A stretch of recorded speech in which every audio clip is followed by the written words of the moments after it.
Namaste and good evening, everyone. Welcome back to our continuing series, Evenings with Sraddhalu. Namaste, Sraddhalu. Namaste and happy to be with all of you. We are happy to continue this series, and today a very interesting subject and questions on soul relationships. We will take some questions that we receive from our viewers, but we kindly invite you to address more questions related with our subject of today. I will start with first question of Aditya. Do consider the topic of love and relationships. We would love to hear Sraddhalu speak about it. Yes, that was a very brief question. And in fact, in this series, Evenings with Sraddhalu, we have covered this topic in great detail in the episode numbers 17 to 27. I think in all 7 in the series, which 8 episodes in the series, which go in great detail on the question of human relationships, marriage, sex, as related to the yoga and particularly in the context of the integral yoga. We have covered in depth issues of distinction between the ascetic paths and the affirmative path in the question of human relations, marriage and sex. We have also looked at the place of these in the yoga itself, particularly in the context of the integral yoga. There is a lot of clarification made in the context of the letters of Sri Aurobindo. The bulk of these, which insist on a very strict celibacy and one-pointed concentration, they were addressed in the 1930s to the sadhakas who had come to the ashram already ready for a highly concentrated practice of the integral yoga. They did not apply to those who were living in the family life and outside the ashram. Subsequently, let's say after 1945 or so, when large numbers of families came and settled in the ashram and there was a larger, let's say, ashram community, not all in a concentrated sadhana, then the context of those letters now has to be seen for those who are in that kind of an intense phase of sadhana and would not apply to everyone else. There we have to take the general approach of the integral yoga itself and then see the right place of human relationships, marriage, sex, and other aspects in that stage of the yoga and development. So I'm not going to take this up in detail now. The theme for today is very specific to soul relationships. And while we will look at certain aspects which do overlap, but I would like today's discussion to be much more concentrated on this. But for all those of you who have not seen those episodes, I repeat, number 17 to number 24 of the evenings series, please do look at them in detail for this. And those who have seen it also, perhaps now when you review, you may see it, you may understand things differently also. So I suppose that would be enough for Aditya's first question, and we'll go to his next. Aditya is addressing a second question. I would like to know your perspective on soulmates and meeting someone who changes who you are and ignites psychological, emotional, and spiritual growth. What part does destiny or prabhava play in it? For a long time, I had an intuitive feeling that I will meet someone. What would be the best course of action? Mm-hmm. Unfortunately, sometimes the audio was broken when Alina was reading the question. So I'll reread the parts of it where he says, I would like to know your perspective on soulmates and meeting someone who changes you, who you are, and ignites psychologically, emotional, and spiritual growth. What part does destiny or prarabdha play in it? So first, I will make the distinction between soul relationship, because you have used the word soulmate, as distinct from other relationships and including some element of overlap. In the question itself, the phrasing of igniting psychological, emotional, and spiritual growth seems to have this feel of a stronger, vital attraction or enthusiasm or excitation or elevation, even a kind of a vital uplift would still be vital and need not be soul relation. Could be if there's some overlap. So we have to be able to distinguish between these two things. As it is, from the way the question is worded, it seems to be much more the need for a companionship which gives you a lift energetically and brings an enthusiasm and joy into the life. That seems to be the broad direction.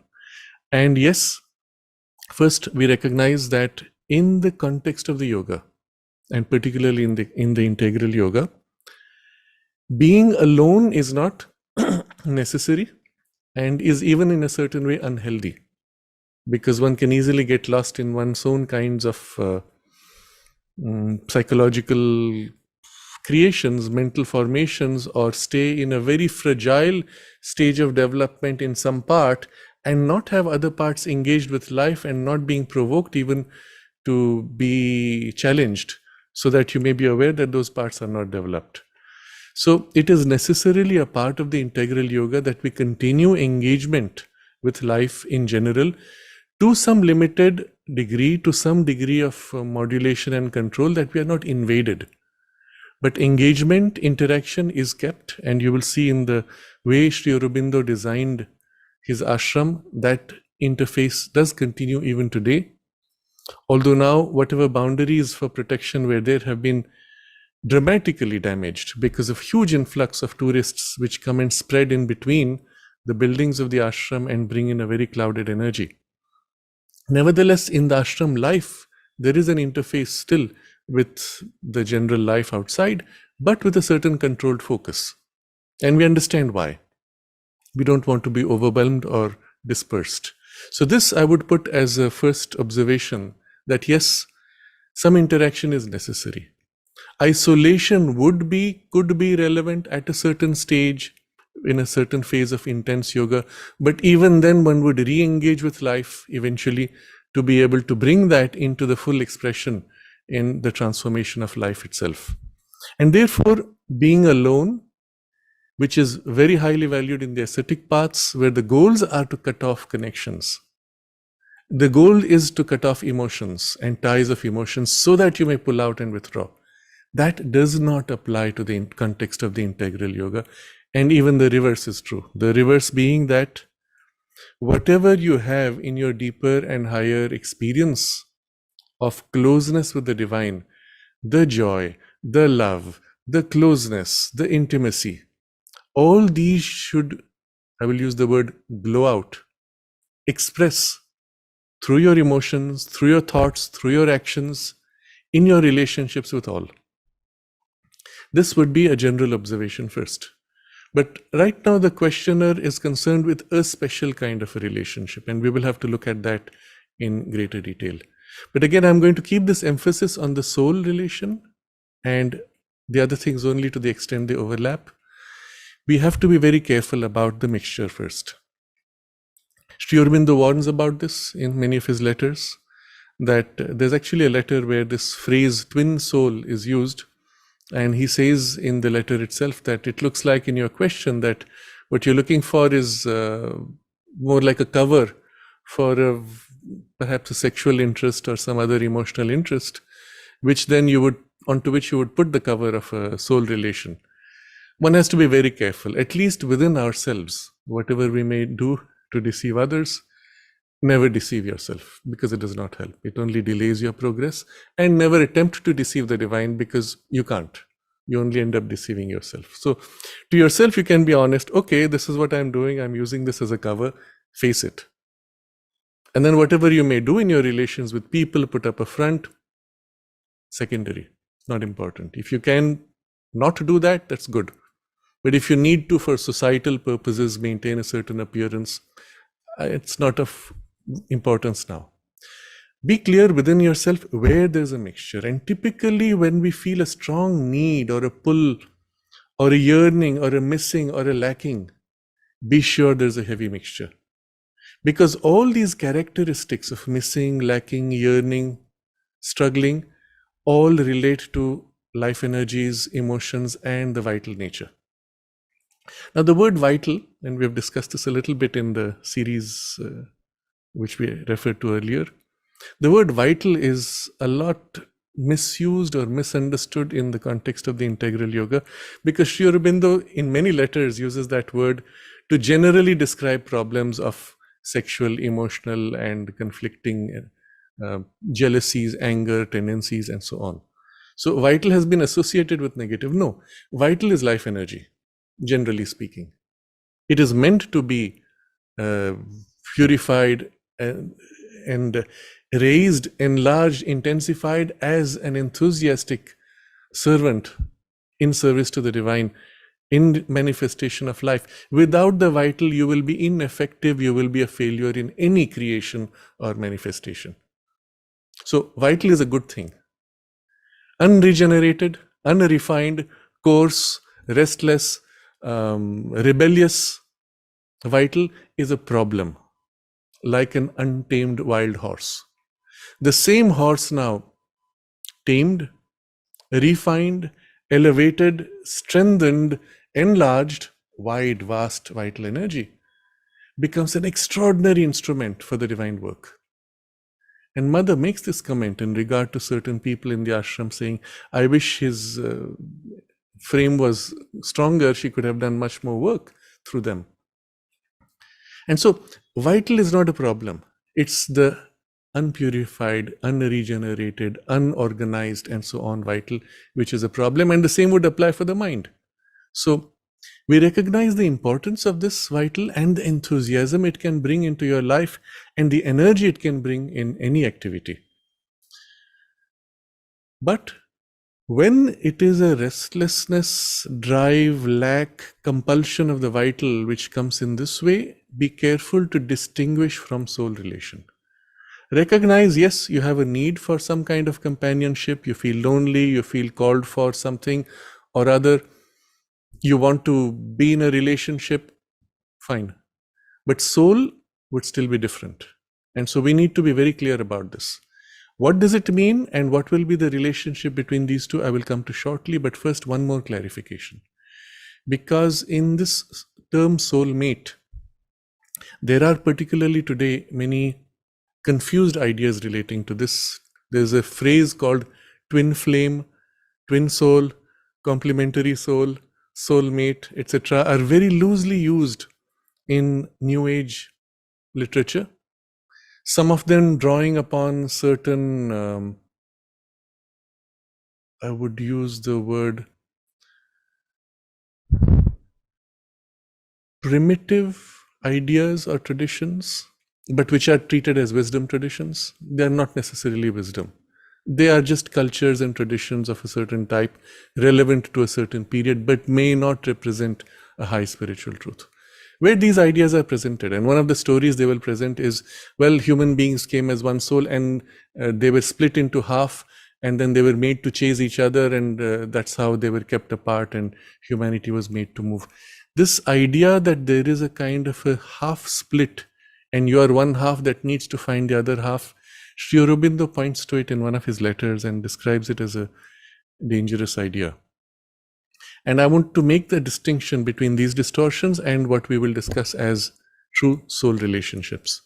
So if you look up, and I just looked at on the internet, twin flame, and the first thing which came, which was promoted by Google and therefore would be generally representative, let's say, of a whole lot of thinking, is it describes it in thus: a twin flame is an intense soul connection with someone thought to be a person's other half, sometimes called a mirror soul. It's based on the idea that sometimes one soul gets split into two bodies. So first of all, this does not happen. Okay, this is New Age confusion. When it describes, watch carefully, watch the wording: intense soul connection with someone thought to be someone's other half. Okay, now watch the vocabulary of the person explaining this, and I don't know who the writer is, but I think it's a she. She says, one of the main characteristics of twin flame relationship that it will be both challenging and healing, because there's a mirror nature, it will bring out your deepest insecurities. And then she lists 11 signs. So I will just read fragments from that. When you met, there was instant recognition. It's like coming home, you feel familiar, there's an intense bond. Notice the characteristics here: recognition, attraction, longing, intense. These are 4 words used. All these belong to a vital characteristic. They are not a soul characteristic. Second, you are very similar. You have common values, past experiences, interests, lot of coincidences of similar experience. Again, they all describe external characteristics of your nature, not soul. Third, you complement each other, and you will find yin yang, vice versa, complementing, because you are flame mirrors and your relationship highlights your shadows, etc. Again, all these describe external characteristics of your nature, not true soul. Okay. Fourth, your insecurities and doubts are amplified. So your deepest insecurities get exaggerated when you're with your twin. Again, all these insecurities relate to very crude, vital external formations. They are not the soul. Soul does not have insecurity. They feel magnetic. Number 5, they feel magnetic. Again, the attraction and magnetism is always of a vital character. Anytime you experience a strong magnetic pull, push, etc., it is a description of the vital energies, attraction, repulsion, not of the soul, which is not felt as magnetic. Number 6, the relationship is tumultuous. You're confronted with yourself, incredibly challenging. It's facilitating major growth for you. You're confronting yourself. Again, this collision is not soul characteristics. Tumultuous is typical of vital relationships, where there's a strong attraction in one part, but dissimilarity in other parts. So you're bound together and the other parts collide and clash. And so Sri Aurobindo describes this as 2 egos tied on a leash. You see, if you put 2 egos tied with string in between and kept them together, you can imagine, well, they're bound together by the attraction, but then they keep colliding. This is how he describes it in Savitri. By the way, there's actually a very interesting example of a couple that tied themselves by a rope. I don't know how many, 6 feet or 12 feet it was. And they challenged themselves to last 1 year. They were married, they were happily in love. At the end of 1 year, they were severely, violently divorced. They were so fed up with each other. But that's generally what happens. Okay, number 7, relationship is very intense. And they describe this as, you are connected at a soul level, you feel things deeper together, which makes for more intensity and passion. Again, it's all description of vital. And the other characteristics, you keep coming back together because you can't escape. And then he says, your connection feels divine. And by divine, they mean it feels like you've been brought together by higher power. There's a strong bond and maybe karmic relationships. Not soul again. You have the number 10, you have an almost psychic connection. So there's a kind of sensing each other's emotions and thoughts. Telepathic, I would say. It's not psychic in the true sense of the word that Sri Aurobindo uses the word. But that's a vocabulary difference. And then they push you to do better. Again, and the description is expansive relationship, can be vital. The push is again a description of the vital. Now, all of this is just to show you that there's a lot of literature out there which promote this kind of idea that you have another half, and that you have to be chasing that other half. And I want to particularly separate from this distortion. No, there is no such half. A soul is complete in itself. To the extent it is not complete, it is only because it is separate or feels itself not close enough to the fullness of its divine origin. And the growth to its completion by the closeness of that contact is its evolution, really.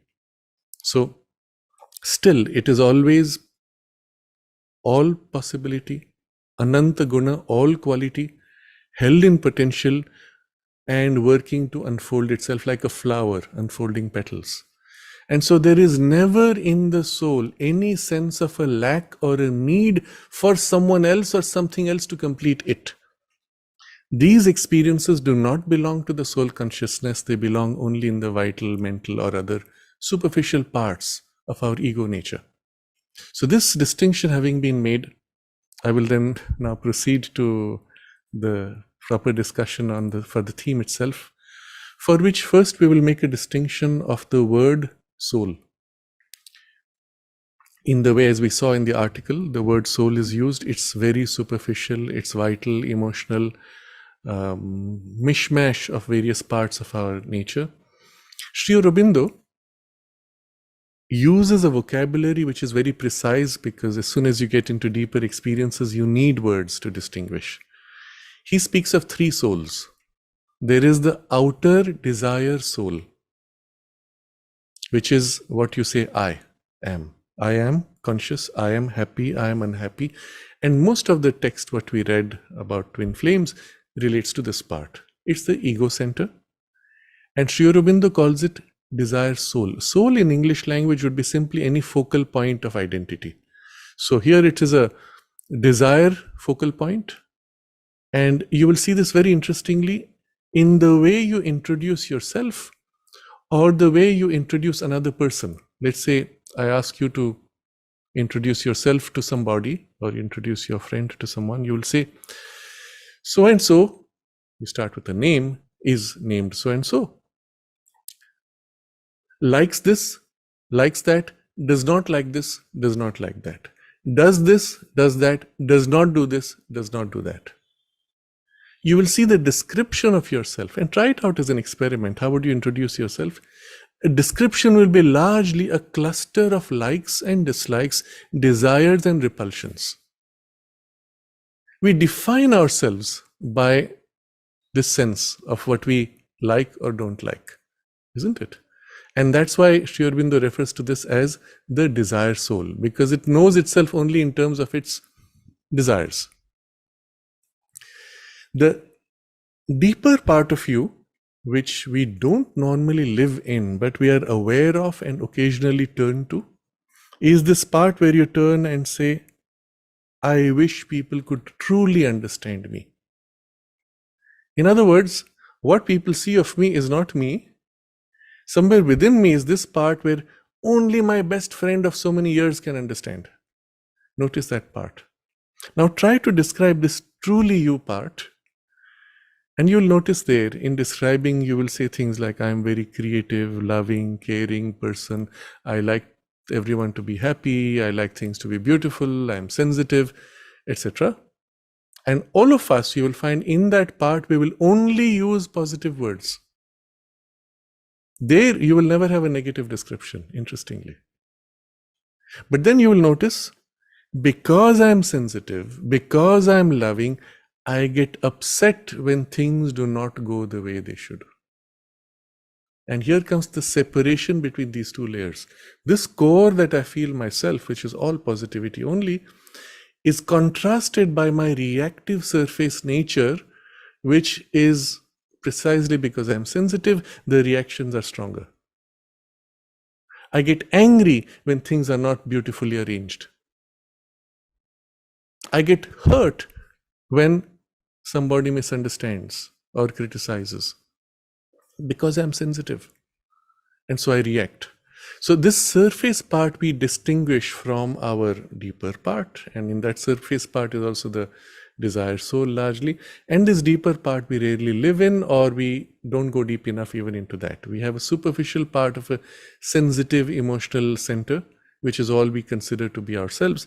But actually you could go still deeper. The moment you find some negativity there, just go deeper. You will come to a point where there is no negative at all. And you can actually say deep inside, I'm always content. I'm never unhappy. Even when I get swayed here, there's this deep part where I'm content. This Sri Aurobindo refers to as the inner soul. It is still in your personality, but it's a reflection of the true soul. It's not yet the true soul. But this is as far as we are able to go in our deepest normal introspections in normal life. If now you go still deeper and deeper and deeper and deeper, there's a pretty deep passage where eventually there comes a point where you actually are not aware of things outside anymore, where your sense of even time becomes very different, and your sense of form fades away. And there's a point where you actually touch something which is so essential as to be free of form, and it is in that essentiality of yourself that you experience yourself as eternal, as immortal. But also in an utter stillness is a sacred presence, and that would be your true soul, your psychic being. So Sri Aurobindo uses this phrase true soul as distinct from the false desire soul and the inner soul. But this true soul is also, he uses the word psychic being to distinguish from everything else. In this part, you do not experience any kind of fear or all the other dramatic elements. The characteristic of this is an utter purity and stillness. It is literally a part of the divine consciousness. Itself is substantially divine. It is substance of divinity. And therefore, nothing which is undivine or contrary to the divine can be felt or experienced there.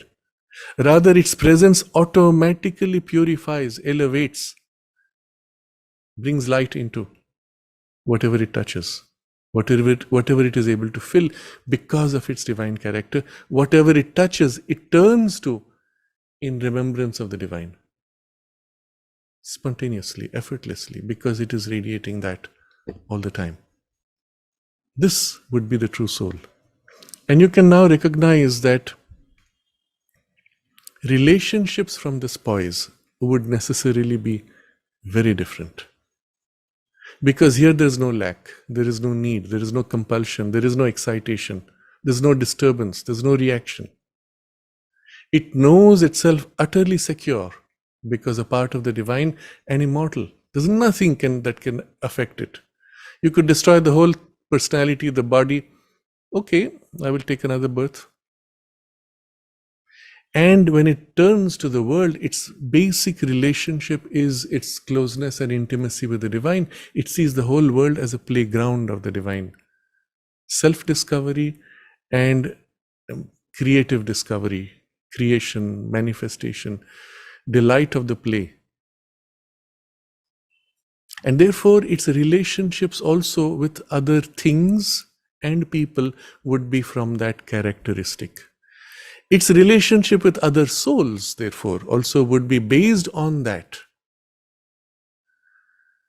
Now, the moment we have come to this kind of a very different quality of being, of consciousness, and there's no sense of urgency of time, other than as a reflection of a superficiality on a superficial level, because, well, there's a work to be done, but there's a sense of eternity which is never lost. So you meet somebody, and if it is actually a soul connection, you would recognize, yes, interesting. We've met before. But there would be no compulsion of any kind. There would not be that kind of excitation of a magnetic attraction. There would be a recognition and a joy of recognition. As you have a joy of recognition when you meet a long-lost friend, a childhood friend, oh wow, wonderful. But there is no compulsion at that point. This is very important to distinguish. There's no agitation of any kind. There may even be a recognition that, yes, this is somebody that I have known before and we have worked together. Even to that extent it could come. But then after that, there is no compulsion that this should happen here again. You're not here to repeat what happened in the past relationships. So from the soul's point of view, the social, emotional, superficial personality relationships were, so to say, roles that we played. And I will give an analogy here. If you are part of the theater cast, and we have played a role where I was, we'll take real life situations, I was the parent and you were the child. In that play, now we do a new play. Does it matter what we played last time? And rather we would look for a different kind of relationship even now, isn't it? So this time I'm going to be the thief and you will be the police that's going to chase me. Perhaps. will enjoy a different kind of relationship of excitement of discovery from a soul's point of view. But this is to say that there is no compulsion of past human kind of relationships which needs to repeat. So there's a question in the chat box from Nabunita. Do we or can we meet the same souls as parents or spouse or children or siblings in our next birth? Perhaps you can, but you don't need to. From the soul's point of view, it actually would not matter. From the soul's point of view, even if you could recognize, the other may not recognize, isn't it? So I'm just going to step back from this before we go further. To be able to recognize another soul as soul or past relation of soul, you must have something within you of the strong soul influence. In the absence of that, what would be your basis for even saying that, yes, there is a soul connection?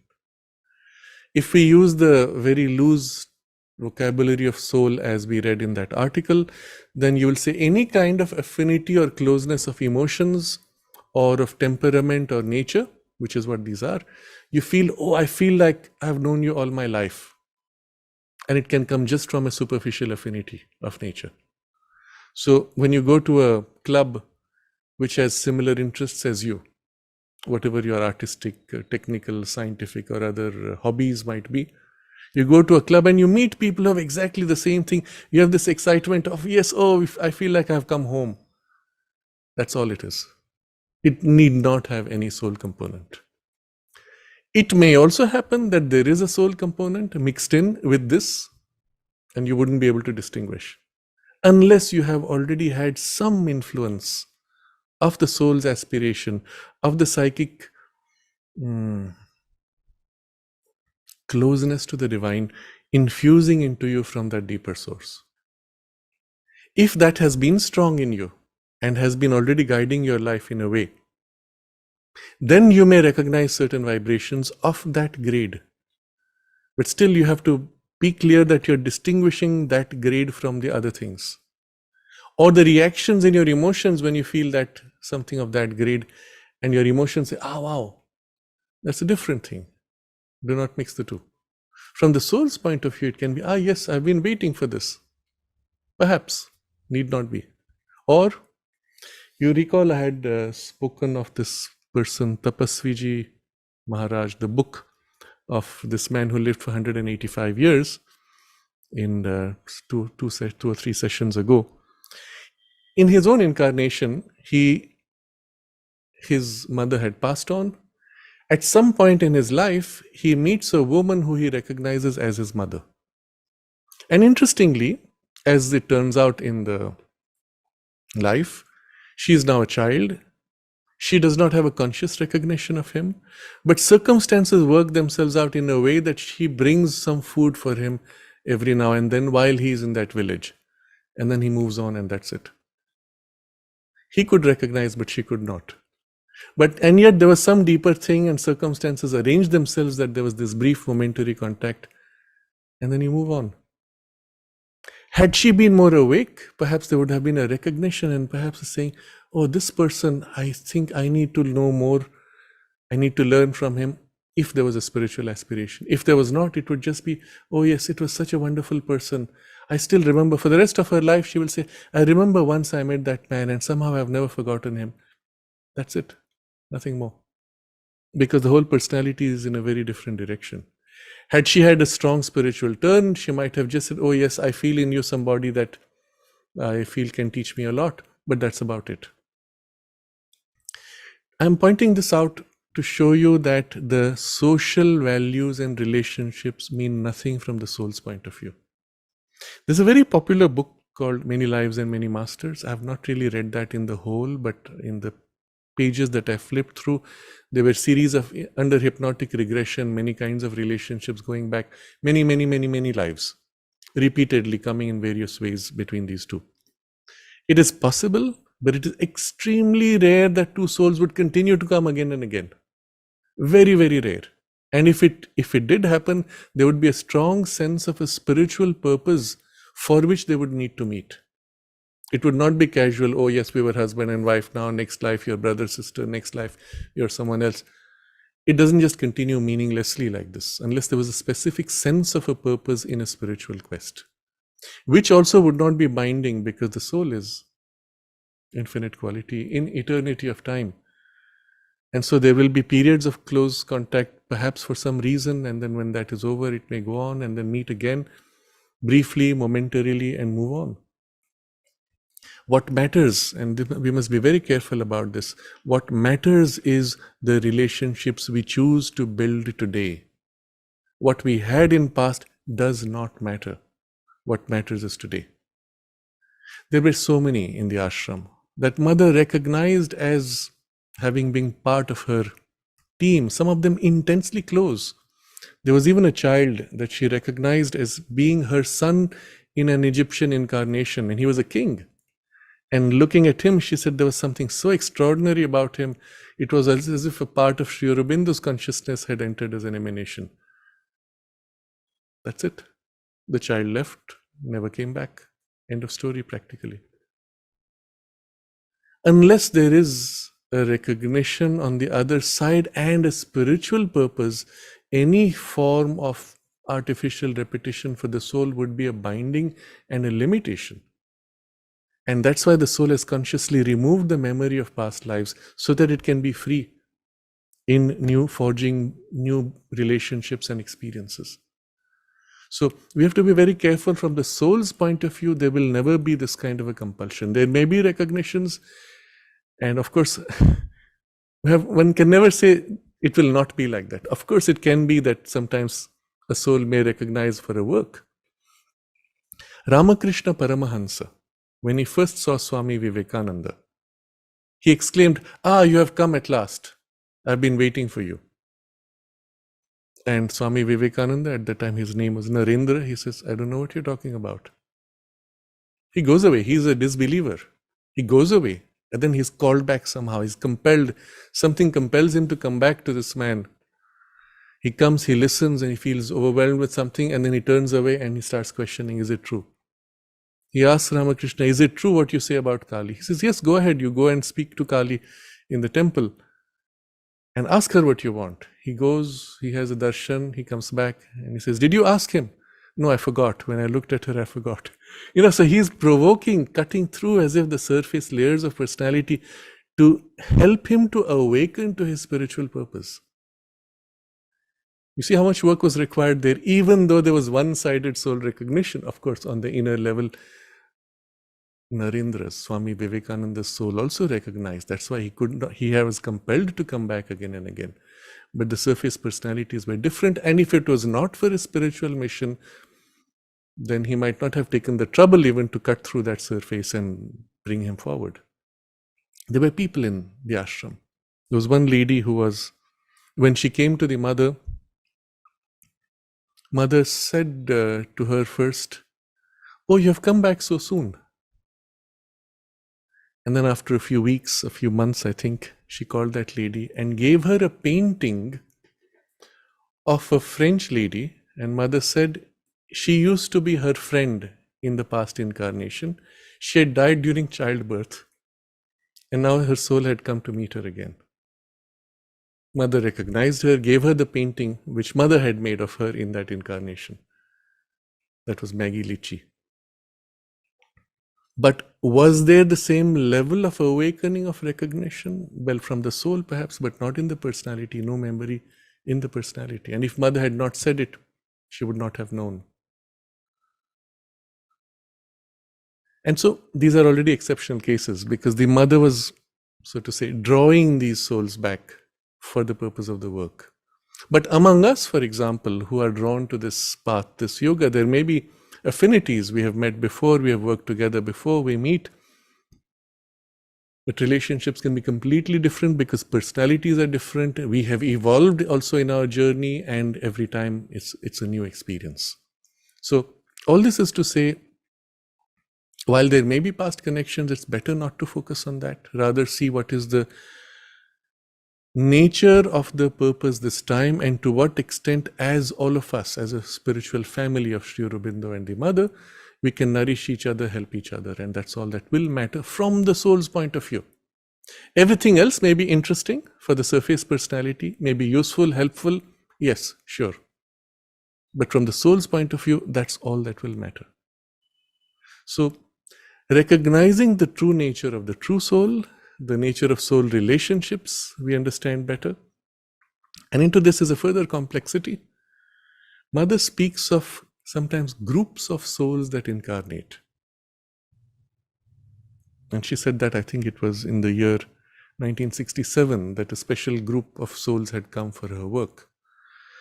Now, because I was born in that year, in my journey through the school years, I used to have this experience once in a while, every now and then.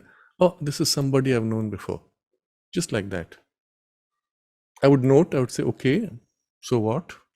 And in time, over the years, I've seen how these things actually work. It does not mean anything on a superficial level. Sometimes those people have, as if been turned to the mother momentarily and then kind of wandered off and kept a half-open relation, and that's about it. Others have had a vivid sense of purpose, but then knots in the surface personality have created complexities that create other kinds of trouble and confusion. And perhaps there is not the sense of purpose of the spiritual quest, which might have been, let's say, in a previous incarnation when they had direct contact with the mother physically. It means nothing in practice unless one chooses to turn to a higher soul value. And even then, socially and otherwise, it may or may not have any value. So this is just to give you a sense of the complexity, that there can be a group incarnation, that certain souls say, here, this is an opportune moment, let's go for this work.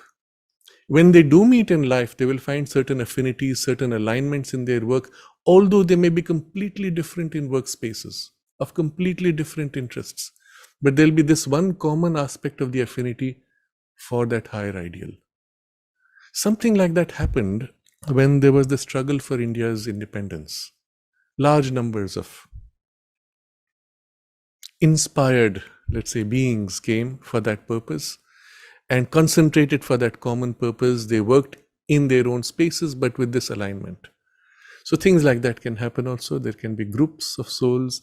They could be in different parts of the world. They may never meet in their lifetime, but still they might be aligned in the common sense of purpose. If they do meet, they may say, oh yes, that's interesting. There's a very interesting affinity, and move on and never meet again. So from the soul's point of view, it would not matter much. Okay. So by giving these examples, I'm also hopefully freeing you from that sense that when you meet someone, it will ignite you psychologically, emotionally, or in your spiritual growth. In the soul relationship, no. That element won't be there in that way, at least. At best, there'll be a recognition, oh yeah, we're supposed to work together. But all the rest of those things igniting may happen in the surface personality parts, but not in the soul. But that could happen without the soul affinity also. If I had to give an example of how the soul relationship would be, I'm going to draw an analogy only. And remember, it's only an analogy. Let's say you're fed up with your family friend circle. You've been with them so long. Now you want to go for a holiday. What do you look for when you have a holiday? You want to go to a space where you don't know anybody and nobody knows you. And there you hope to discover maybe new friends, new experiences, new kinds of learning and growth, which is completely different from what you have now, isn't it?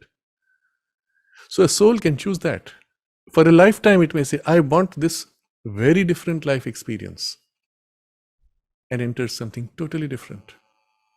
And in that, even if there is a familiar face that comes up, you've gone on a holiday to this place where nobody knows you, and suddenly you discover somebody that you had met 20 years ago or who used to be a friend 20 years ago and say, what are you doing here? Oh, I've also come for a holiday. Wow, let's have a good time together. We meet for a few days, we go. Let's keep in touch. That's it. No more contact. That can happen in your life also. That the soul has chosen a particular direction, and suddenly there's a surprise of discovering a familiar face, and you say, that's interesting. But unless there is a particular alignment for the purpose of the work, and that's all it might be. Even if there is alignment for the work, you may still separate and continue independently your common work at the soul level. It does not matter. So the kinds of variations that happen in the experience, the only thread from the soul's point of view will be the continuity of the aspiration for the divine. And if that was there, if that was shared, or if that was what brought you in certain circumstances, those lives would be of value to the extent that part grew. Otherwise, we actually have entire lives where we have gone on a holiday. We have actually forgotten our spiritual evolution, been lost in some other kind of an experience, and then said, okay, now I'm done with that, I need to refocus. And again, a series of lives of refocusing, or a series of life of wandering, of loss, of forgetfulness, or just playing out with new possibilities. From the soul's point of view, you have eternity before you. But then this time happens. Let's say the last 200 or 300 years. There's a build-up taking place, and the soul senses, wow, there's a huge evolutionary tidal wave that's building up. I need to ride this one. I need to make the most of this opportunity. So we have been through, I will say, for the last 2,000 or 3,000 years, through various kinds of sometimes wandering experiences, sometimes very focused experiences, and then now we say, hey, there's a big thing coming up, let's build up for this. And suddenly all these souls who were now on their holidays realign and come into a special focused purpose. And that's what you're seeing now. Numbers are not important. The deeper spiritual sense of purpose is all that matters. I would like to suggest as an example of a good book in which you get the sense of the soul's journey and perspective across lives. There's actually one book that I would highly recommend. It is by Dina Merriam, which is called My Journey Through Time, and you will find it available on Amazon both in India and in the US. It's been also translated into Hindi. You might find that also on somewhere online. When she, at the age of about, I think 18 or so, she began to have flashbacks of her immediate past life.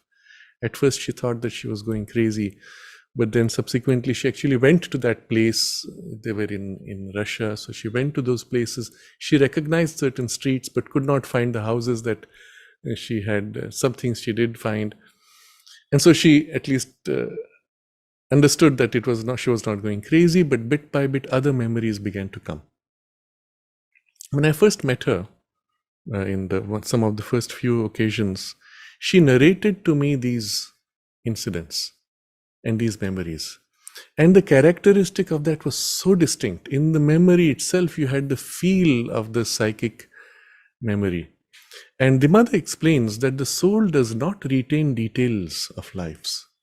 It only retains the essence, which is its nourishment. And that has always to do with the things which fed its spiritual aspiration and spiritual growth. All other things, social and otherwise, incidental, or only relevant to the extent they aligned to the spiritual growth. So let's say you could be a wonderful musician in a certain life. All of it would be shed with the personality, unless through that music and in that music there was the spiritual turn of aspiration.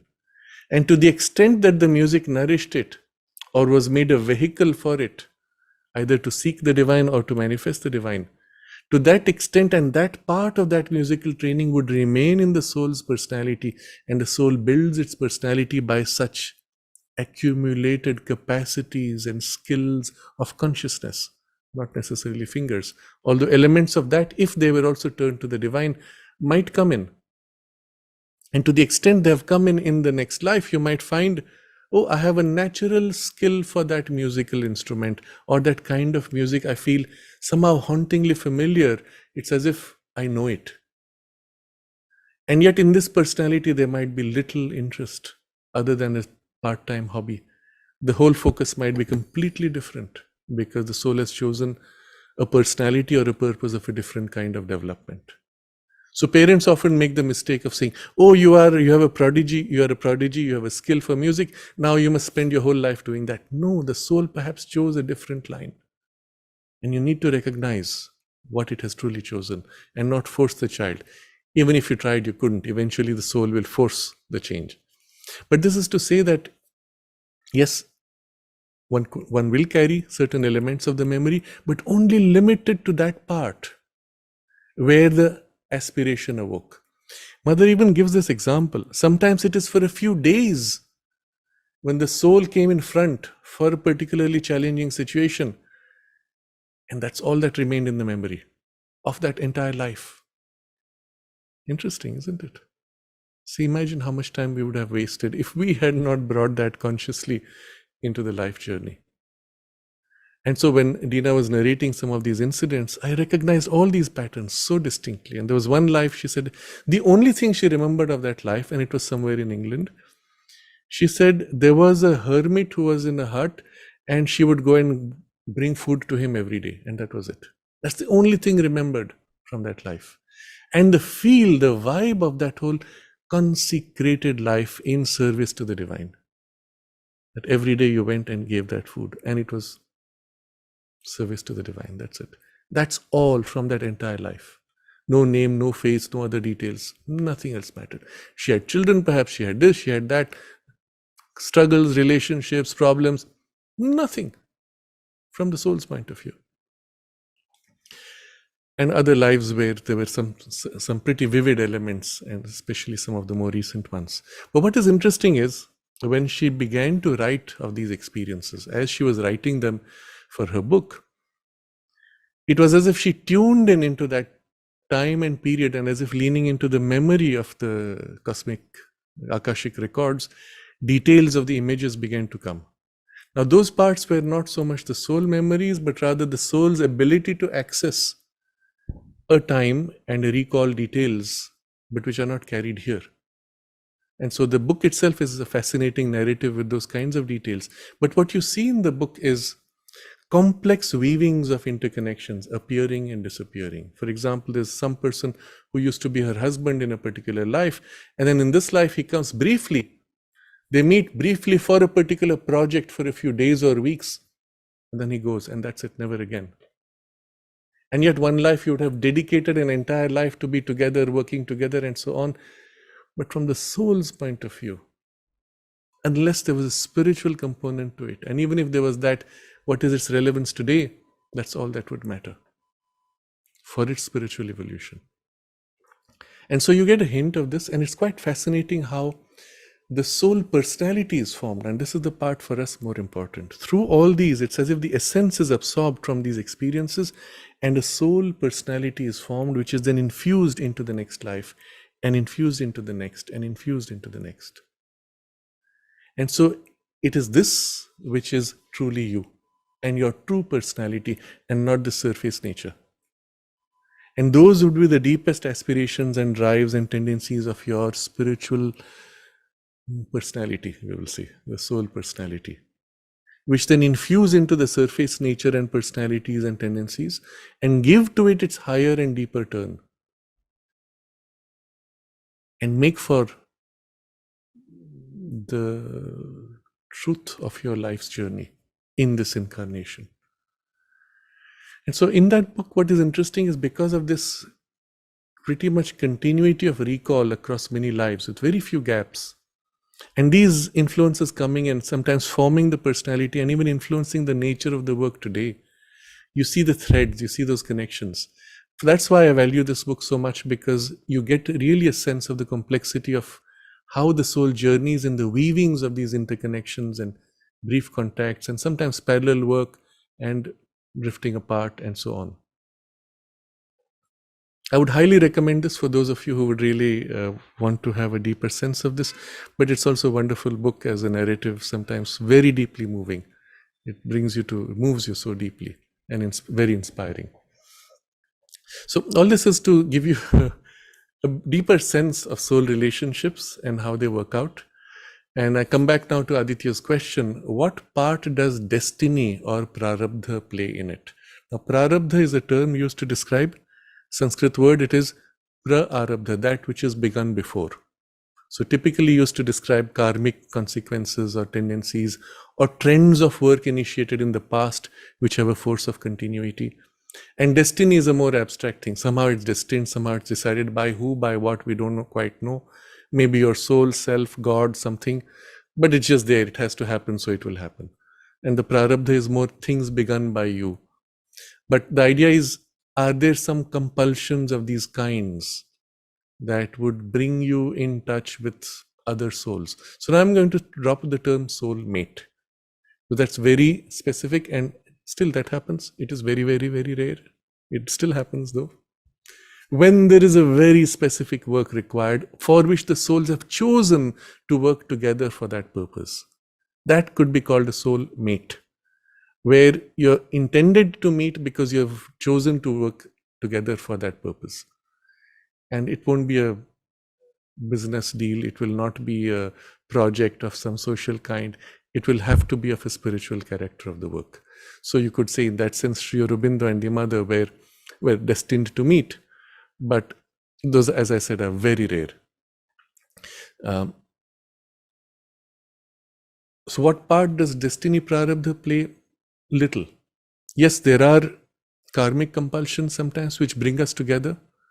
And sometimes certain karmic trends are as if worked out or modified.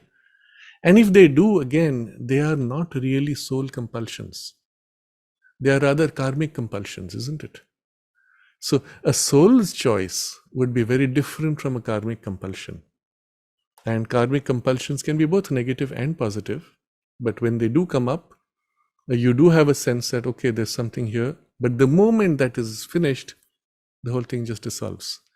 But more importantly, and this goes back to a discussion we have had in one of the very early sessions of the evening series, karma is not mathematical. It is not a compulsion. To a great extent, it can be neutralized, overcome, modified, dissolved by the soul's action. Remember, karma as a machinery, karma as a mathematical measure of sums of forces and quantities exist only in Buddhism and Jainism, where soul, God, etc. have been removed, and with it the freedom of the soul or of the self and the divine have vanished. And so you have as if a mathematical machinery left, because everything else does not have freedom, isn't it? All freedom comes from the souls or the spiritual consciousness, which is the only thing which is totally free. And in its unfolding through rhythms, and especially rhythms which get more concretized and materialized, there is the compulsion, almost a mechanism. To that extent, we see so-called karmic tendencies. But they are always in the lower ranges. They always act on superficial levels. Souls are rarely bound by karma. To the extent that a person may commit a great harm or treachery, yes, there may be a certain component of karma on the soul's level. But the bulk of the machinery of karma is not at the level of the soul. It is on the, machinery level, whereas soul is freedom. So I would say, to the extent the word destiny might still come in, to the extent that destiny is the free choice of the soul, of the self, yes, that might come into the play. But karmic compulsions, rarely, or even if they do, they are momentary and limited to that particular exhaustion of a certain tendency, and they can easily be overridden by conscious raising of consciousness, an application of a positive energy to the same circumstance. You are not compelled from a soul's point of view.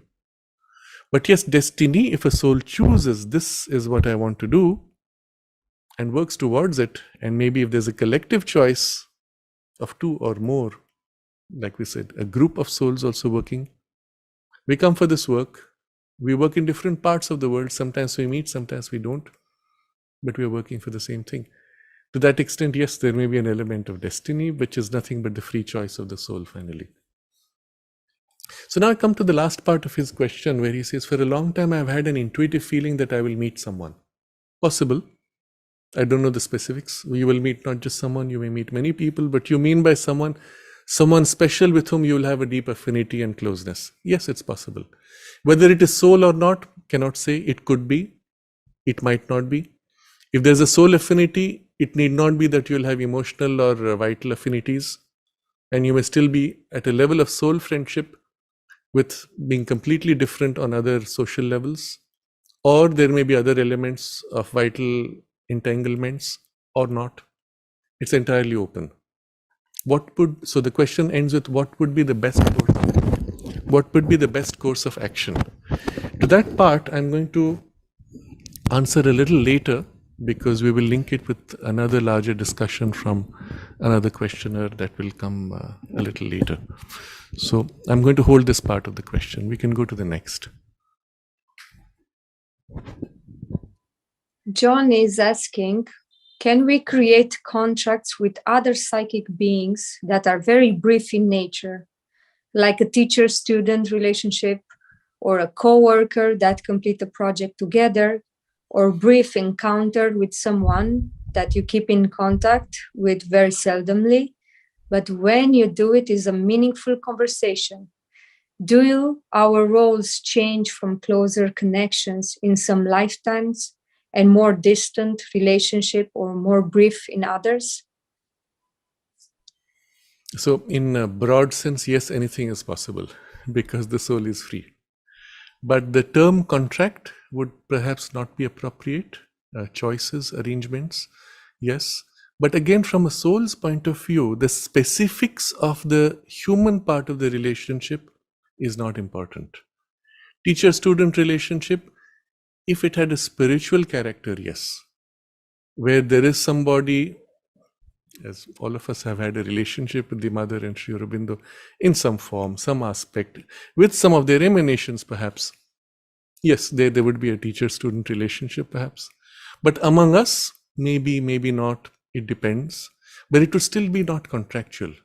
The nature of the soul is not is a spontaneity of consciousness. You see, because soul is essentially divine, it is truth consciousness, it is truth substance, and therefore what is true is what it is.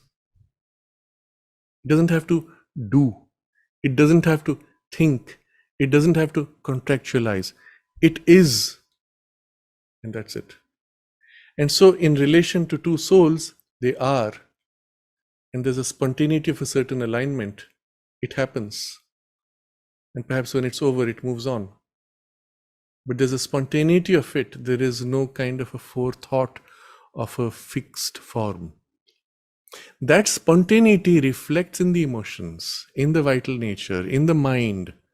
To the extent it reflects in the mind, it may awaken in mind certain forms and tendencies, habitual, social, conventions, etc., into which you may slip in a certain part of the pattern of the relationship. So I'm witness to this very interesting thing from Dina's story. She has, in this lifetime, a very unusual interest in crystals. Very unusual. And it's not like she's healing. It's not like she's interested in them for any purpose. She just finds them somehow attractive. She has crystals all over her house. No reason.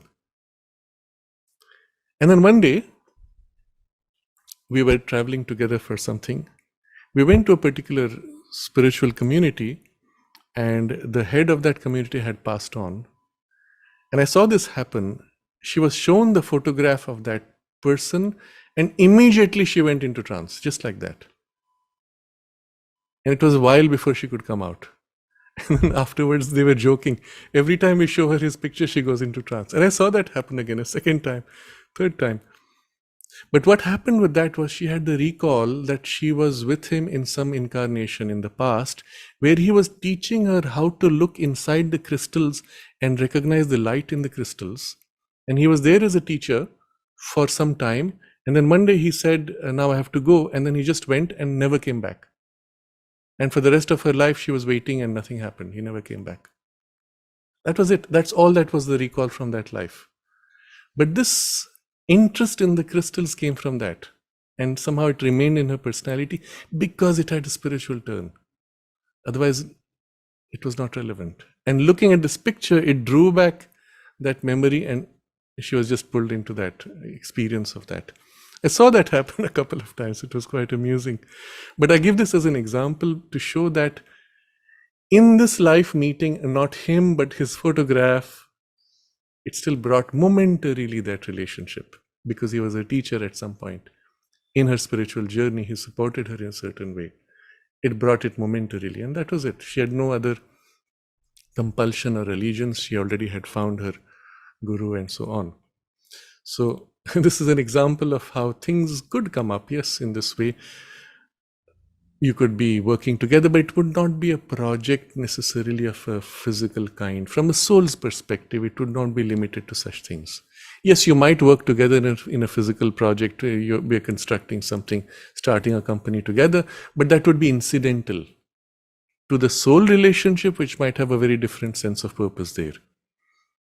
And yes, of course, you can have brief encounters, long encounters. All of this, I think, bulk of John's question would have been answered in our previous discussion. So we can go to the next one, which will be the closing question for today.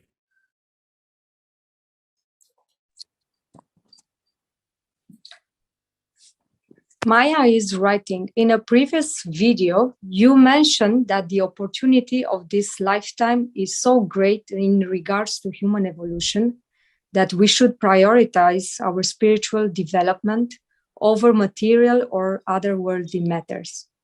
If one is young and spiritually inclined, should they stay unattached and be inwardly focused on sadhana? Or are relationships and family life encouraged in the yoga of Mother and Sri Aurobindo in the light of the future evolution of man and participating fully in life? From what I have read, I have possibly understood that Mother and Sri Aurobindo said that marriage is largely a hindrance on the spiritual path unless one finds one's true Shakti or someone who can speed up their spiritual progress, which can be difficult to find. I would like to hear your thoughts on this topic. And it's a good closing question. Yes, it's a very important question, because in a sense, what Maya is asking would apply to all of us in our spiritual journey. At some point, everybody feels the need for some companionship, some relationship, and sometimes different kinds of relationships, not necessarily romantic or family ties, but other kinds of relationships also for different kinds of work or interests. But we need as if to interact with others. So I will take this up in some detail, but we'll also look at some of the comments and questions which are in the chat box. I will try to weave those into this part of the discussion. So first of all, recognize when she's asking, one is young and spiritually inclined. And there's a very specific issue there. You see, when you're young, your full maturing has not yet completely happened. There's a biological maturing, there's an emotional maturing, there's a mental maturing, there's a maturing of the integration of your whole personality. And in a sense, the full maturing, Mother observes, takes place pretty much over the first 60 years of your life. And she says, only when you're 80 that you really know how to live. That's generally when you're not able to, because the body is not able to keep up. And that's why we'll have to find a way to extend our lifespan. But that we touched upon another time. The point is this, that maturing phase will not happen unless you go through certain experiences, isn't it? And so you have a problem. If you go through those experiences, they consume your time and energy. And sometimes they involve commitments that you can be locked into. You have a child and you have a commitment of 20 years at least, minimum, isn't it? Would that contradict with the spiritual life? Can it be made a part of the spiritual life? Can all these different needs, especially as you're growing in your youth and going through certain stages of development, sometimes necessary stages of development, can all these be woven into your spiritual life? My answer is going to be on two levels. First, for the literature you will find of Sri Aurobindo's and the Mother's letters in the 1930s particularly, 1920s, 30s, and up to the 40s at least with some of the sadhaks, those letters are extremely demanding in the sense that there is no compromise to be made. Because they have already been through that phase of initial maturing, that they are ready for a fully committed focus. Okay, so once you've reached that point of full commitment and focus, then no compromise. But until you have reached that point, and there's this whole journey of maturing and finding yourself, integrating yourself, you have a central aspiration, which is not going to go away, and you're fortunate if you have that. If you don't have that, you're still struggling to build this central pillar of your aspiration, which will not be changed in spite of what happens to you. You're still building that. Once you've built that, you have that, you still have parts which are not integrated, but you don't lose your central aspiration. You go through a phase of integrating them, for which you might have to go through a series of different kinds of experiences. Once there is sufficient integration that your deepest call, your deepest aspiration says, now I can't afford any more compromise. You know it. It's easy to make that turn. It's easy to enter a phase where you can say no more compromise. And you may still have, at best partial distractions of compromises, but not serious intrusions or conflicts.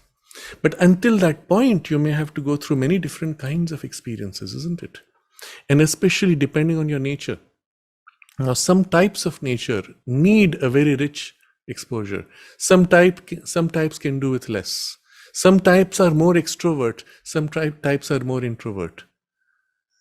And all of these will be further moderated by the maturity of the soul's evolution within you.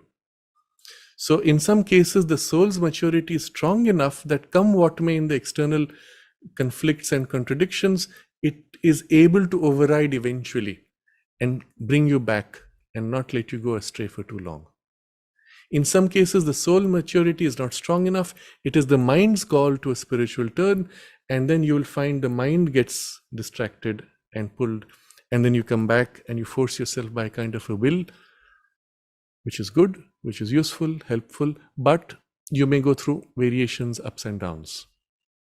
Now, all this is to show you that you cannot apply a general rule. There are many possibilities and many needs. But having said that, now we come to certain general, broad descriptions, which I hope will be helpful to everybody as a reference point. And then you have to particularize it to your need and to your stage of development and readiness. So first of all, in the integral yoga, there is no distinction between the spiritual life and otherworldly matters. I'm quoting from the note. There is no otherworldly matters. All is to be taken into the spiritual journey, reference. The moment you start doing that, automatically certain things will fall away or become less important. To the extent you have not done that, you'll find yourself pulled and pushed between different parts, and there will be struggles. You'll find yourself compelled in a certain way, almost in an addictive way with certain parts, while the other parts say, no, but I don't want to do that, but I can't help doing it. And then after that, I go through a kind of a guilt saying, why did I waste so much time? It's a lack of integration of the things there. But what you do is, instead of getting into a guilt trip, you just treat it as a part of your nature. And you work on integrating it. And what does it mean? Integrating does not mean denying yourself that. So there's a more deep discussion about this in what I have described earlier in the series between 17 and 24. But for now, I will just touch upon this idea. But do look at those, especially in relation to marriage and sexual relationships. But here I'm taking it on a more general level. Let's say you have a strong craving or a strong need for a certain part of your nature. You say, yes, through this, how can I turn it and align it to my higher aspiration? Through this, how can I put in relation to the divine? This is what you would do. You do not deny, you do not oppose, except you deny and oppose distortions. That's a different story. So anger is a distortion of a reaction or a part of you. Those of course you refuse, but you have an interest in a certain form of art, in a certain kind of creative activity, in a certain type of experience. You enjoy it greatly. Let's say you enjoy very fine foods. You enjoy making the food, you enjoy serving the food. Well, make it in consecration to the divine, and let the refinement of that experience be the joy that you share and offer to the divine. When you give the food to others, when you eat it yourself, let that enjoyment be also raised and shared with the divine.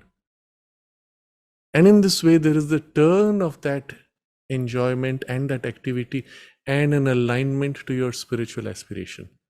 So the goal is to bring everything in your life in alignment to this and make it a part of your spiritual development. And this is possible because it is an integral yoga and not possible in an ascetic yoga or an ascetic spirituality where you are required to cut off things which would attach you. So I'm again looking at this in the question, should one stay unattached and inwardly focused on sadhana, or are relationships and family encouraged in the yoga? So implied is this sense that unattached and inwardly focused, meaning detached from outer life, would be a requirement. So the principle, yes, but not in the form. So this is where the confusion comes with the ascetic paths. Do look at the discussion we had in one of the earlier episodes on the affirmative, the sunlit path, and the distinction between ascetic and the affirmative paths.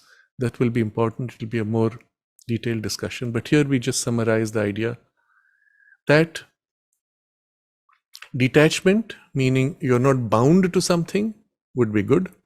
But if you try to practice non-attachment, the first thing you will do is to create indifference. And all you will do is close or numb your emotions and feelings. And that's not helpful at all for this purpose of this yoga. You want to refine your feelings and emotions and raise them also. You don't want to numb them and dull them. You want the enthusiasm of your life energies to grow, but in refinement and in plenitude and completeness, not in suppression and dulling and weakening.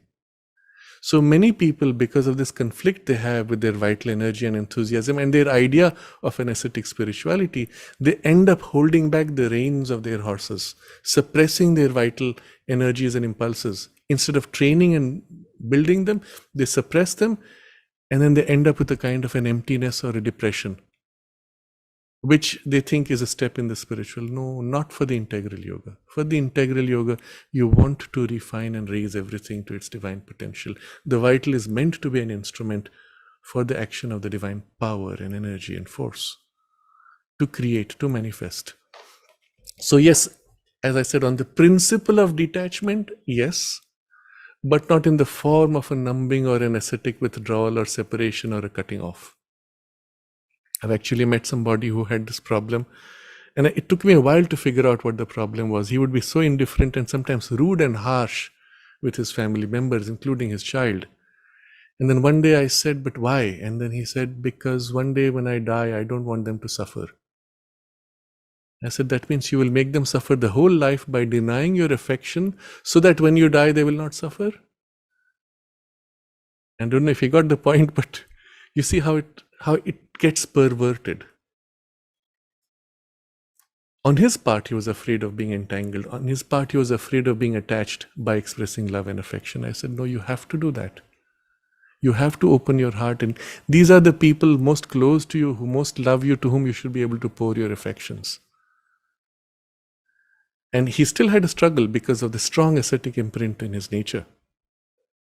So I'm giving this as an example of how a truth in principle gets distorted when it is wrongly applied, and especially in the context of the integral yoga. So I would say, rather than trying to be detached, the better way is, which is the foundation in the integral yoga, is equality. That means with all the responsibilities you have, with all the existing relationships that you have, you develop within you a deep, wide equality. Meaning, in that deeper layer, in a deeper, wider part, you are not disturbed by what happens. You're still fully engaged, but inwardly unmoved, unaffected, undisturbed, while still interacting with the same affection, love, and initially perhaps you have other reactions which come with that affection, attachment, and struggle, and conflict, and anger, and upset, etc. But inwardly you build that poise of detachment. I've got angry again. You're aware of it. You don't give it, and then you can rein in bit by bit, modify. So there are many approaches one could take to dealing with that. but build this base of a deeper equality. And this can be done in the part in you that is most naturally close to and open to the divine presence, the divine mother. So spend some time every day in immersion in that communion with the divine. And then from that poise, you turn to life, hold that. Let this be the base now. Everything you do eventually will refer to this. Not now, not immediately, but eventually. So now as you enter into your activities, momentarily you have that influence, but after an hour or two, you're kind of lost in your work. And each time you have a break, you step back, recover, remember that, recover the immersion to whatever extent, and again re-engage. And by doing this repeatedly, the influence of this deeper poise begins to fill. A kind of a deep, calm, quiet joy begins to fill in that part. And eventually it will automatically percolate into the rest of you. So we don't go into detail on that part, but that would be a better starting point, equality rather than being unattached. And inwardly focused, yes, perhaps, but not outwardly negligent. So yes, there may be phases where you make an exclusive inward focus for a few hours, for a few days perhaps, and occasionally you may choose for a few weeks. But then what you receive, what you build in that inward poise, you now have to turn to and engage with the world. It must express, it must change your thoughts, feelings, actions, emotions, relationships. Everything should now be an expression of that deeper, higher, more refined consciousness that is now more truly you. So in that sense, there is no withdrawal from the world. There is a detachment which is a consequence of the equality, but there is no loss of closeness or intimacy or personal quality in the relationships that you may have. Now comes the question of relationships and family life. Again, by relationships, generally that would mean relationships of, generally most people would refer to it as sexual relationships, and then with it family life. Or it could be other forms of relationships, my social life, my siblings, my friends, and my other interests or responsibilities I have, which come with my job or my position in society, etc. All those could come in the relationships also. And then family life, which is a very specific form where there's a huge responsibility, especially when you have children. If you don't have children, family life would be another aspect of those more general relationships. But when you have children, you have a huge responsibility because they are dependent on you totally, at least until they grow old enough. So as far as all other relationships are concerned, to the extent that you're able to bring those interests and the content of that relationship in alignment with your aspiration, fine.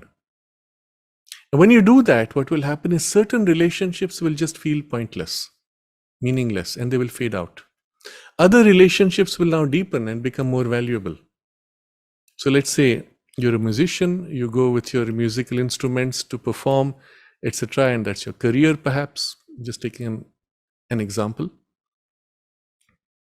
All those musicians, maybe they're in it as a career, they're friends, colleagues more or less.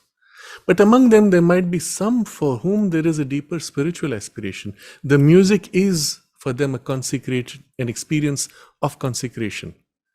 Those would be your closer friends. You may or may not talk much, but there would be a deeper soul affinity, we will say, because of the shared aspiration. Or in this music, which you may consider only to be your job and not a deeper inclination, but your deeper inclination may be of a different kind, you will make the effort now to bring that deeper aspiration into the music. At least before you start your practice, before you start your performance as a team, you're part of an orchestra, let's say, before you start, you will concentrate, invoke, and make an effort in the music play itself to align that and make it a means for you to bring a higher, deeper presence into that activity. So the idea is you bring all activities into the ambit of your aspiration, infuse the turn of the aspiration into everything. What does not last will fall away, other things will grow, but you will not disengage from the relationships. Family life, though, as I said, has a greater responsibility. So I start with an example. My teacher, MP Pandit, as mother's secretary, used to take people's questions to her. And there was one person who had asked, "Can I get married?" And Panditji was sure that when he went to mother, mother would say no because of what he knew of that person. And mother's response surprised him. He used to say mother always surprised him. She said simply, "It depends." So, as an explanation, what do you mean? She said, it depends. If through the marriage, in the marriage itself, there is this affinity of a deeper aspiration, it's fine. If that contradicts the deeper aspiration, then no. So the answer is very general now. Whether you choose to get married or not, it depends. Whether it aligns with the aspiration, is the friendship, the companionship, the marriage, the experience of the children and raising the children aligned with your aspiration, then there's no problem at all. In the marriage itself and in the relationships that are built, it would become a part of your spiritual journey. It would, of course, assume that the partner would be equally aligned. If it is not so, which also happens, you may still be able to live that life with that alignment in spite of it. But there will be disturbances, there may be conflicts and differences of various kinds, which also could be made a means to the extent required, to the extent possible. But in raising the children also, one could do it that way. And this was the general guideline that the mother actually gave to some of the families who settled here. She said to the parents, "They are not your children, they are my children, and you will look after them as if they are my children and not yours." And that was the sadhana put as a responsibility for them, and she did that with many. And so yes, that could be made a part of your sadhana also. If possible, then even in the act of conceiving the child, through the period of pregnancy, you would keep this alignment, that you would invoke in prayer to the Divine Mother that there may be a conscious soul, a soul who has an affinity to your spiritual aspiration, who would come to you. And through the pregnancy, holding that poise of aspiration to infuse, because what you experience, what you hold in your consciousness has a huge psychological content of substance that is infused into the child and forms the nature of the child.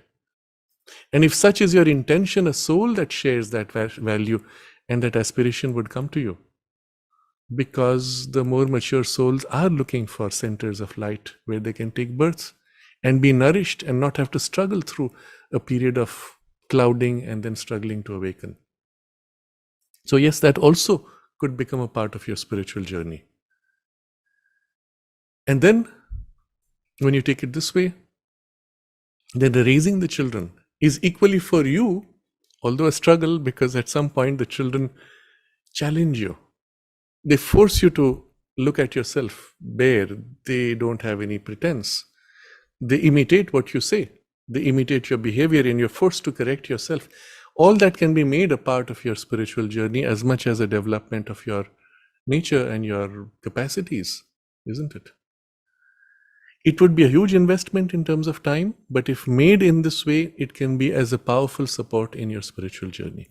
I share one example. This was a lady called Swarnadi, and she shared this experience with me personally.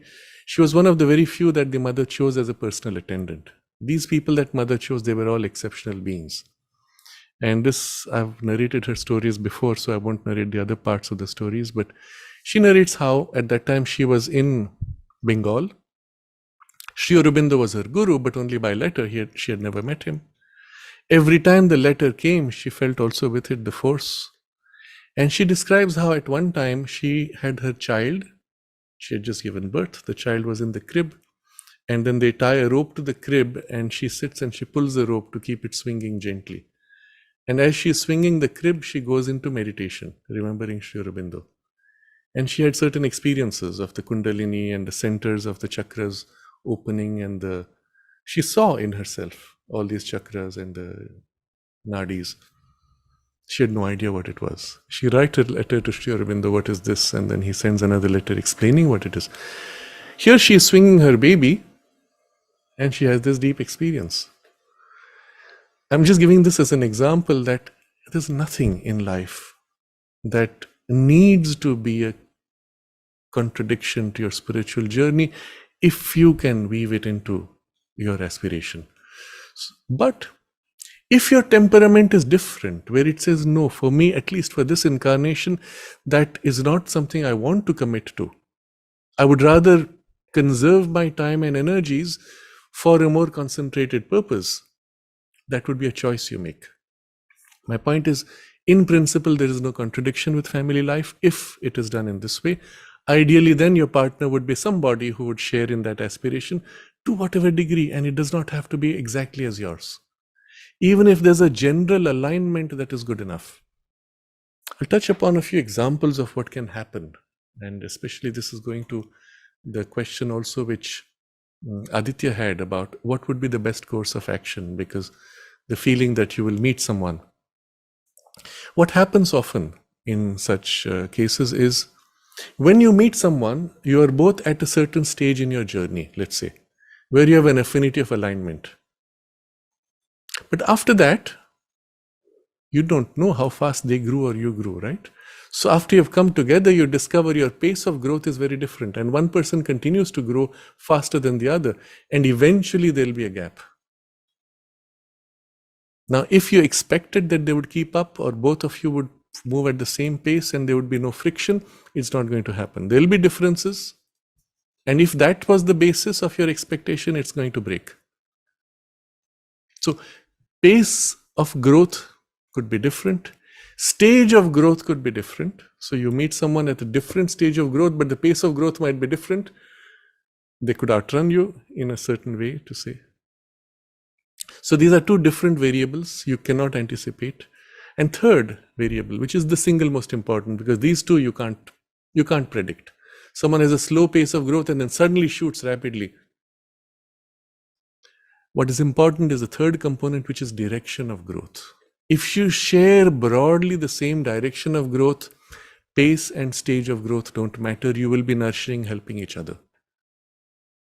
So as far as I can see, this would be the single most important criteria. And then if you have similar pace of growth or at similar stage of growth, even if you're in different stages, you're helping each other, because you know what happens when you're in a stage of growth, one is more advanced in one aspect.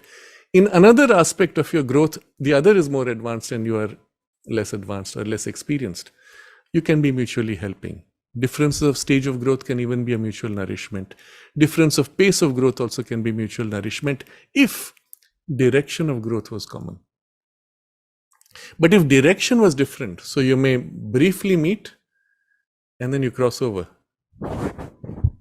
and you go in completely different directions. I actually know of a case.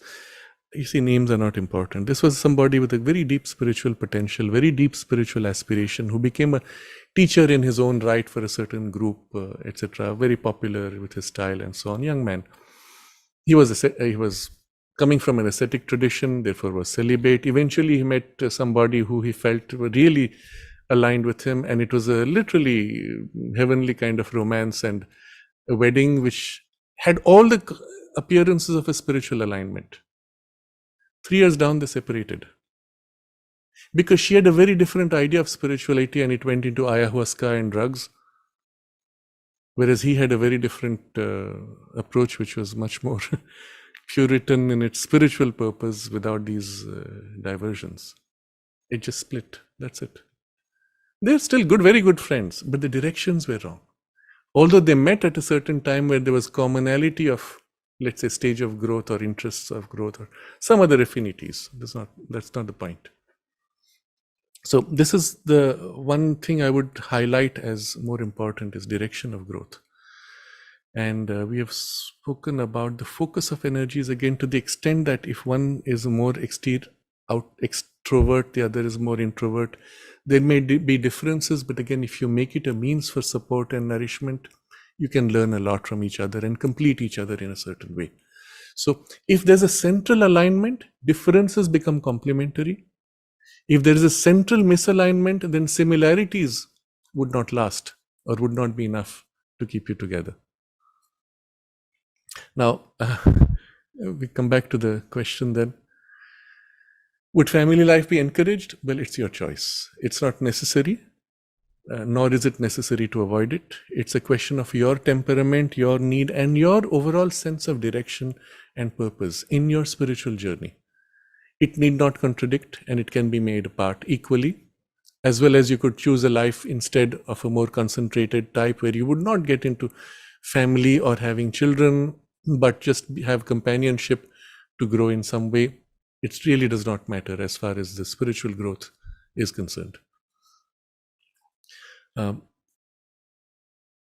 So the comment that from what she has read, she says, I possibly understood that marriage is largely a hindrance on the spiritual path, only if it was not already aligned to your spiritual aspiration.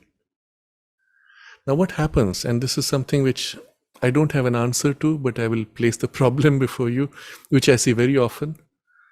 The more refined and conscious you are, the more difficult it is to find somebody else who is equally refined and conscious. So I see this a lot in the, let's say, spiritual spaces. That there are people who have such a great refinement and aspiration, but they don't find partners who would have the same or would be in the same path.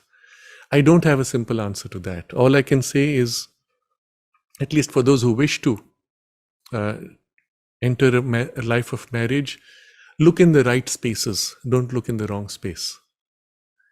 If you are in England, where part of lifestyle, for children by the way, sadly, is going to the pub to have a good time. After college, you go to a pub to meet with friends. You're unlikely to meet the right type of people who would align with you. Perhaps if you go to a yoga studio where there are people doing yogasanas, or where there's at least some appearance of a spiritual turn, maybe you might meet the right kinds. I don't know. But this is a problem I don't have a simple answer to. I just place it as an observation and maybe as a suggestion. I'm just going to quickly go through the questions in the chat box.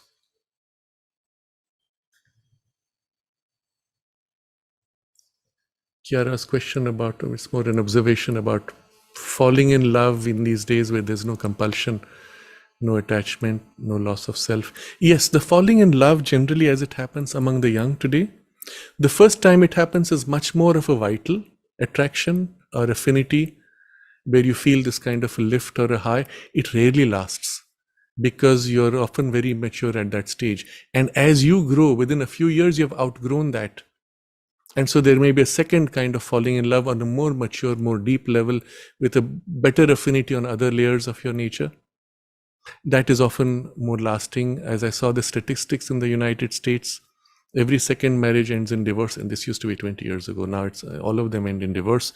But the second marriage is more stable. The third marriage is most stable because by then you've matured enough, and the basis of affinity and alignments are also completely different. You're also more integrated as a person. So what I would suggest for young people, I don't know what is Maya's age now, but I'm making a general observation which will be useful for all. As a young person, if you find yourself falling in love, don't rush into the decision that this is it. Wait, learn from the experience, grow from the experience, keep the companionship to the extent that it's nurturing and nourishing and aligned to your spiritual aspiration, but wait before you enter into a commitment that would be binding. And if both are sufficiently aligned and mature, you could wait easily. Even as you have your relationship, but you don't bind yourself into some form that would compel you. And even as you grow into later ages, be conscious, first of all, of affinities of attraction on the surface, but what does your deeper intuition reveal to you? Now, what will often happen, and especially for more mature people, you may go through a strong period of an attraction and relationship, but somewhere deep inside you also know it may not last. And this was the point I made about pace of growth, stage of growth. There are even experiences where somebody in a certain stage in a spiritual life momentarily has a dip, and somebody else momentarily is rising with an aspiration. You meet, there's an affinity and alignment, but after a while, this one rises back and this one drops back, and there's a parting. So just because you have a strong affinity right now does not mean it's going to last for too long. Be conscious of it. Trust the deeper guidance. Go into a poise of deep stillness, silence, as deep as you can into the soul's influence. And try to feel from there, is this something where you should enter into a long-term commitment or not? And as I said, you could still be very good friends, mutually nurturing and assisting, but be careful of where you bind yourself in a long-term commitment, especially when you choose to have a family and children. There sometimes things don't always work out. So this is just to give a broad picture. As I said, I cannot go too specific because each case is different. Michael asks, do souls travel together like a herd? No. That's not the case at all. Occasionally, there might be alignments of souls. So look at it this way. If you had to visualize the divine consciousness as the sun, okay, there are rays from the sun. Each ray is uniquely distinct. You see, they may emerge from a center very close together, but as they spread out, you can see they are almost parallel but different. No two rays ever repeat. Each one of our souls is unique. And yet, certain sides of the sun, let's say this aspect of the sun, these rays would have an affinity. That aspect, those rays would have affinity. Another aspect, other rays would have an affinity among themselves. So to that extent, you can have affinities of types of souls. For example, there are souls which have a natural affinity towards knowledge, other souls which have natural affinity to aspects of power, other souls which have natural affinities to aspects of beauty in the journey across lives. You see, so to that extent, yes, there may be certain elements of shared values, but no, they don't travel as a herd. Each is distinct, each is unique, each is entirely free. But as I said, if there are alignments of this kind of affinities, occasionally they may cluster together. If in the history of humanity now there's going to be a special manifestation of beauty, then all these souls who have been working on that line of working rush together, and you have this efflorescence of bursting of beauty. You see, during the Renaissance period in Europe, Italy, which is such a small country compared to India, it's like a tiny state you can literally travel by train from one end to the other in a few hours. In such a small space, a tinier portion, somewhere in the center of Italy, you have suddenly several masters of art, music, sculpture, bursting out together at the same time. It's surprising. And as a culture, already a certain support was built up, into which these souls found the best circumstance, and they clustered around one little patch in the middle, in the center of Italy. Fascinating. So there you see these patterns of souls coming together for a common purpose, but they may not meet, or if they meet, they are so different in their interest. I'm an artist, you're a musician. We have very little in common. But at the soul level, the affinity and the sense of purpose to assist in that awakening that the Renaissance represented. Yes, that could happen.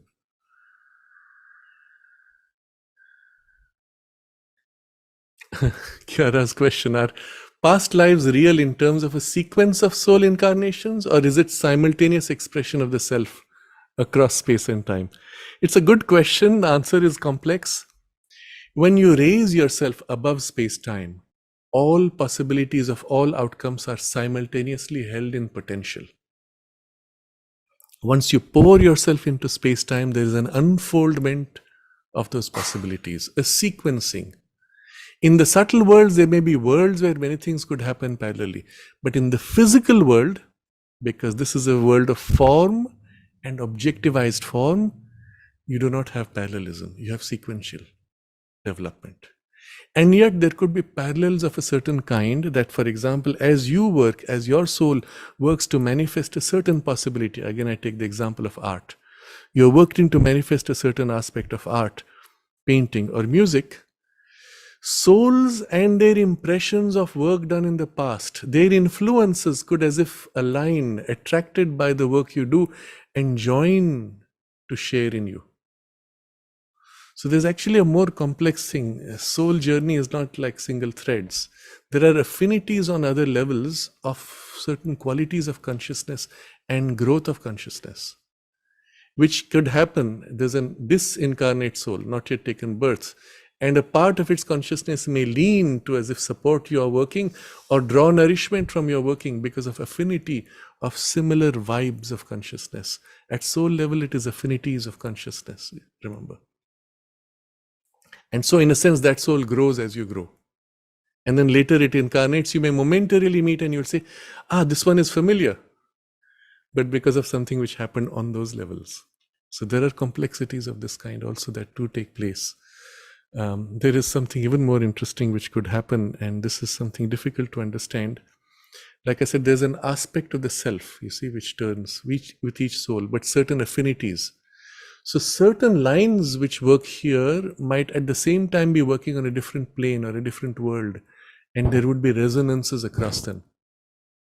So I will put it this way, to give a more explicit form. A manifestation or a certain alignment of the Lakshmi principle in one would resonate with the Lakshmi principle in another. And when you meet, you would have a strong sense of familiarity or similarity of sense of identity even.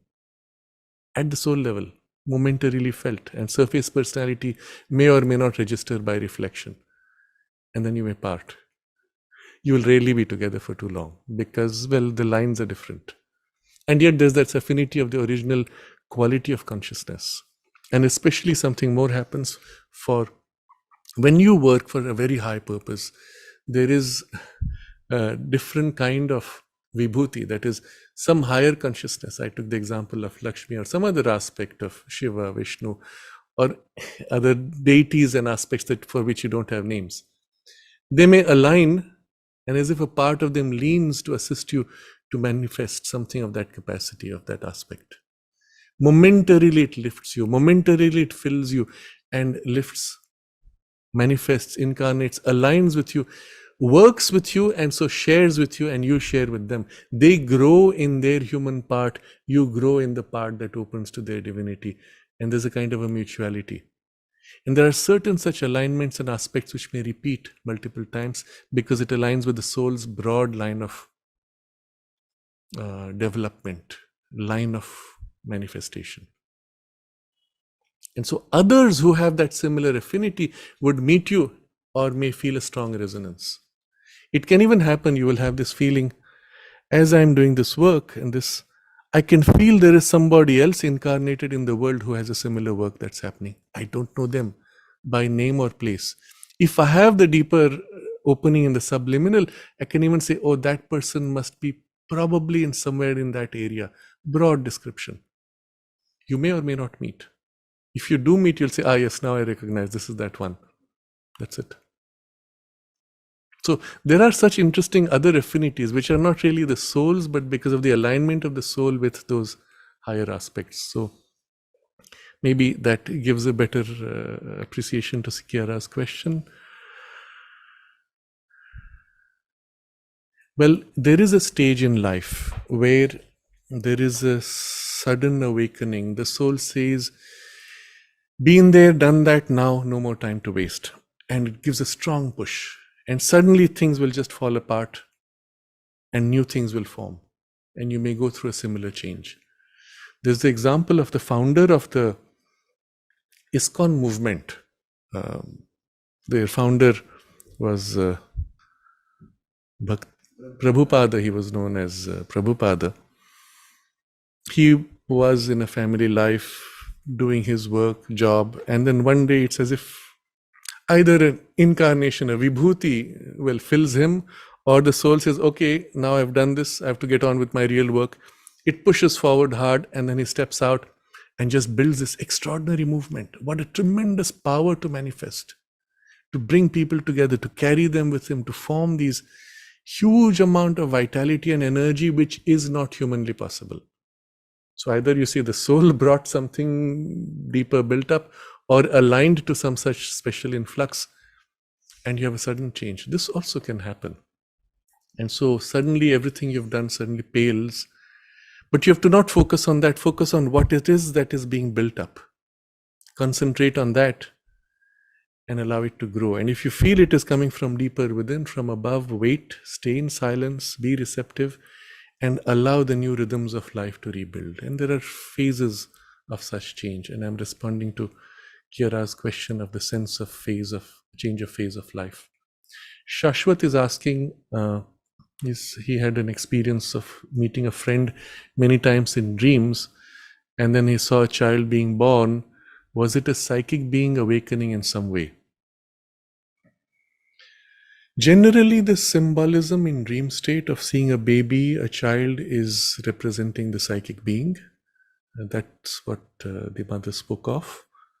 And yes, it could be that it represents a new birth within you. Some influence of the psychic that comes forward fills your personality, and as if a new part, a new layer is being born within you. Your life is undergoing a new birth, a new step, a new awakening. And yes, these things can be symbolized in dream.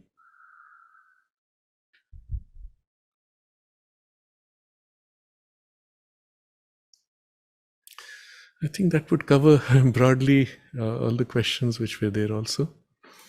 Coming back now to this family life or not. Mother left us one special gift. So I'm going to close with this. Mother left us with one very special gift. In the ashram, you have read some of the letters. It was intended for a concentrated focus of the sadhana, which is not possible for everybody, or which will come at some stage in our life when we are fully aligned and we feel that now this is going to be our exclusive focus.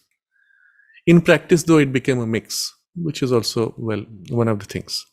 But it's not enough, because in the ashram, as you can see, it is in the middle of the town, there's a mix, and the invasion is so strong, it's very difficult to have now a really strong community of a spiritual life. And so for that, she created and she left us the gift, which she started at the age of 90. She founded Auroville. Auroville as a model township, meaning eventually all over the world, many such spiritual little communities have to form. It's not a hippie commune. Be very careful about that. Though some people want it to be that, it's not a hippie commune. It's a spiritual community, a spiritual township, where people with a central spiritual aspiration can come in and build their lives around their spiritual aspiration, which would include building businesses, creativity of arts of various kinds, discoveries of sciences, researchers, medicine, and everything, including building a new education, new family, incarnating, manifesting the higher possibilities of the new consciousness that is seeking to create new forms on earth. And so she left us with this gift of Auroville. And I'm going to put this out to all of you, especially for those who are young and spiritually inclined. Do consider this as one of the spaces, perhaps, that you might choose to grow in or settle in eventually. Or in your own space, you will create your own little miniature Auroville, which may take the practical form of a little center where you gather people with similar aspirations or similar practices with shared values, and creating a local community of sorts. It may be a virtual form, not like Auroville, which is in a physical space, but you meet at a center with shared values and discuss or support each other. Or you create a similar spiritual community in a smaller scale, perhaps. Or eventually, that you think of settling in Auroville, which is intended to grow to a township of 50,000. But even if we say 20,000 in the next 20 years, we are hardly 3,000 right now. So there's place for a lot of people with a spiritual aspiration to come together and participate in a collective spiritual life also of some kind. But a life which is a township at the same time, with all possibilities of all kinds of human experiences all present together, but turned to a higher spiritual aspiration. So it's an extraordinary gift that the mother gave us. Imagine creating an entire new township of a kind that has never been made before, and beginning at the age of 90, isn't it? But that was the mother's extraordinary power. And she even used the phrase, the cradle of the Superman for Auroville. So there's a lot of potential, a lot of possibilities wherever you are in the world, and also with these special spaces which have been created. Everywhere you are, the Divine Mother is with you, always. Within you, in the deepest intimacy of your psychic being, above you as presiding over your fate and your destiny, helping you to fulfill, and around you as a protection. To the extent that you're open, her protection is effective at every moment. Be conscious of this relationship in these three aspects. Deepen it, let it grow, let it permeate until you are breathing it at all times, even unconsciously. And to that extent, you will find yourself helped, led at each moment. And if you have a particular need or an aspiration for some kind of a partnership, friendship, relationship, ask her help and say, help me find the right person, bring the right person into my life or the right people into my life. But trust that you will be carried to the extent that you're able to open and allow yourself to be carried. We are in a global network, I will say, a global Auroville. The Auroville here is a physical center, but we are globally in a consciousness that is across the world, aligned to the new dawn, the new world that is manifesting. And each one of us is a center of light across the earth. Whether we meet physically or not, we are linked in this shared consciousness of alignment with the Divine Mother, isn't it? And so when we do meet, we will feel a recognition. Yes, you're also linked to the same source, to the same new consciousness, working to manifest the same thing in different ways, in different forms. And so there is an affinity whether we meet or not. And right now online, we are aligned in this way. We can hold that as our aspiration, that around the world, wherever we are, let us become centers of light for the new consciousness that is being manifested, that a new world that is beginning to take birth, that in us and through us, it may reveal itself more and more, that we may be aligned to the divine will and allow her to work, to shape us and act through us to shape the world. We can concentrate on this aspiration together.